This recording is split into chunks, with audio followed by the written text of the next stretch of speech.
पहले हम ट्रायंगल के टाइप्स के बारे में डिस्कस करेंगे, उसके बाद फिर हम क्वेश्चन को सॉल्व करेंगे।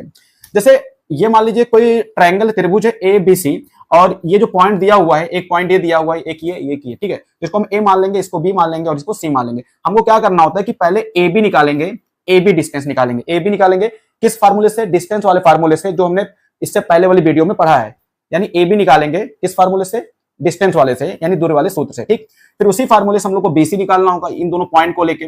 फिर उसी फार्मूले से हमको सीए निकालना होगा, उसी फार्मूले से, ठीक है। तो हम ए बी बी सी और सीए निकाल लेंगे। अब ए बी बी सी और सीए जब निकल जाएगा, तो अगर तीनों सेम आ जाए, यानी a b is equal to b c is equal to c a, तीनों सेम आ जाए, तो हम कहेंगे कि जो ट्रायंगल है, ये जो त्रिभुज है आपका इक्विलेटरल ट्रायंगल है। कौन सा ट्रायंगल है? इक्विलेटरल ट्रायंगल है। इसको हिंदी में समबाहु त्रिभुज कहा जाता है, ठीक।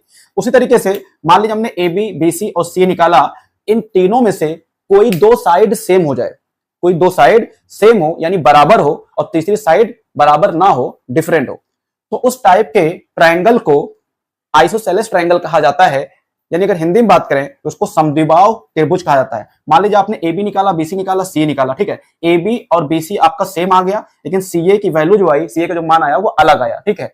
तो इस ट्रायंगल का क्या नाम हो जाएगा? आइसोसेलेस, यानी समद्विबाहु त्रिभुज, ठीक है। यानी समद्विबाहु, नाम से क्लियर, समद्विबाहु यानी त्रिभुज के जब कोई दो भुजाएं बराबर होती हैं, कोई दो भुजाएं बराबर होती हैं तो उसको समद्विबाहु त्रिभुज कहा जाता है। यानी ट्रायंगल का जब कोई दो साइड सेम हो जाए तो उसको बोला जाता है आइसोसेलेस ट्रायंगल। उसी तरीके से मान लीजिए हमने ए बी निकाला, बी सी निकाला, सी निकाला, और तीनों क्या आ जाए? डिफरेंट आ जाए, अलग अलग आ जाए, तीनों साइड क्या आ जाए? भिन्न भिन्न आ जाए, तो ऐसे ट्रायंगल को स्केलन ट्रायंगल कहा जाता है। अगर हिंदी में बात करें तो ऐसे त्रिभुज को विषमबाहु त्रिभुज कहा जाता है। यानी ऐसे त्रिभुज जिसकी तीनों साइड, तीनों भुजाएं अलग अलग आए, तो उसको क्या बोलेंगे? समबाहु त्रिभुज बोलेंगे। फिर एक और कंडीशन है कि हमने ए बी निकाला, बी सी निकाला और सी ए निकाला, ठीक है।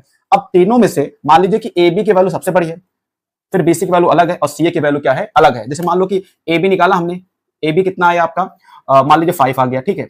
उसके बाद बी सी निकाला हमने, मान लीजिए ये 4 आ गया, और फिर हमने निकाला सी ए, ये कितना आ गया आपका? 3 आ गया, ठीक है ना।